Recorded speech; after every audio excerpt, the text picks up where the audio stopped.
able to teach the congregation, the people of the church, and did you learn anything from them as well? I remember very well that me as a priest there in Australia, I think my main service was in two areas, actually, two areas. The first area was to serve the youth, Since I was brought up in Australia, that gives me an idea, a good idea about who are the youth and how they think, and what are their needs, and how to, to understand them and how to reach their heart. That was very enjoyable to me. Being with the youth, that was my joy. And thank God that we had very good communication together.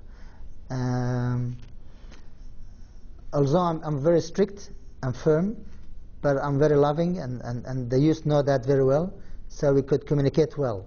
They understand exactly when I'm tough, I'm tough. When I'm lenient, I'm lenient. So they know there's time for everything. There's no mucking around. So there's time for everything. So I used to love them, and we used to have lots of outings, campings, picnics, whatever.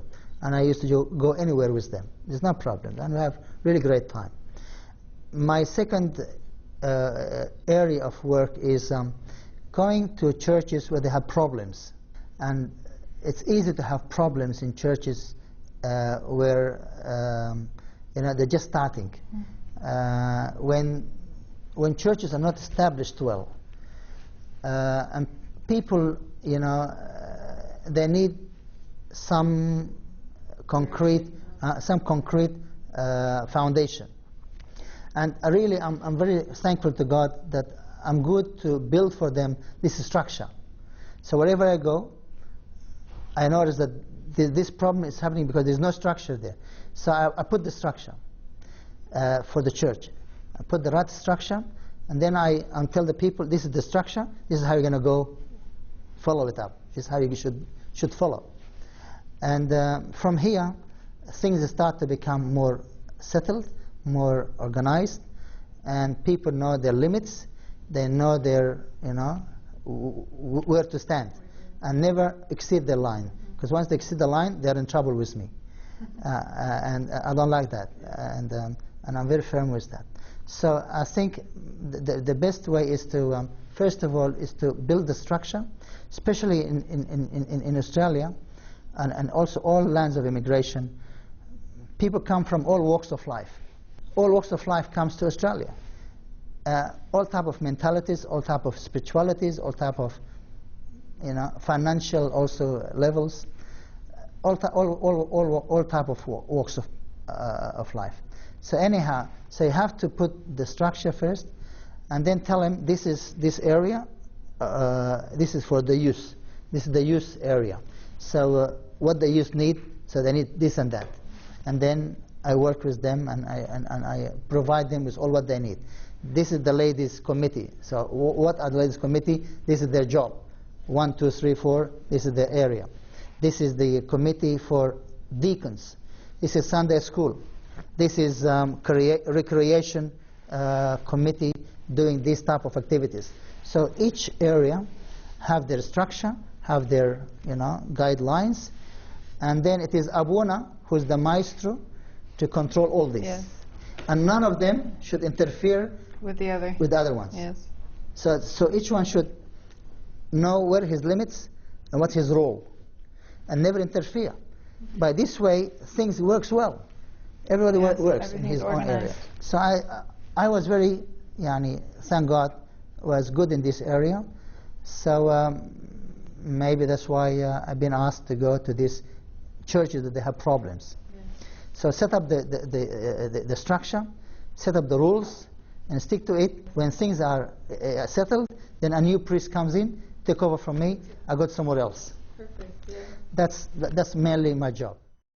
The best way, organization, keep everything in line. Everything has to be in line, and also I'm fair. If you have some rights, I give it to you. I love you, I respect you, but at the same time, I don't accept you to exceed your line. Yeah. Sorry. Even if it's my dad, I'm very familiar with my dad too. Yeah.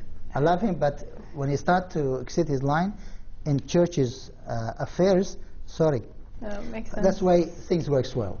And as I said, mainly I used to spend more time with the youth. Because I believe, as His Holiness always used to say, a church without youth is a church without future. And this is true.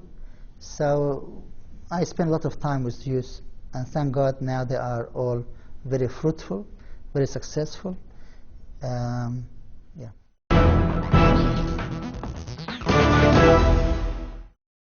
That's great. No, those are great. I mean, that is the youth are the future, and they're the ones that are going to carry the church future. When were you ordained as a bishop, and how did you feel? Last year, 7th of June, last year, 2009, His Holiness, before ordaining me as a bishop, the Holy Synod accepted our monastery, and they canonized it. Became canonized means became official monastery. And there was a blessing, an honor for our monastery to become an official Coptic monastery in the Coptic Church. And since we had this monastery become a canonized place, then it is more practical then to have a fixed bishop for it. By this we can ordain more priests, we can consecrate more monks, we can consecrate the churches, can consecrate the altar utensils, and we can do a lot of things. And that's what His Holiness was planning. And they ordained me as a bishop last year. And actually, we started,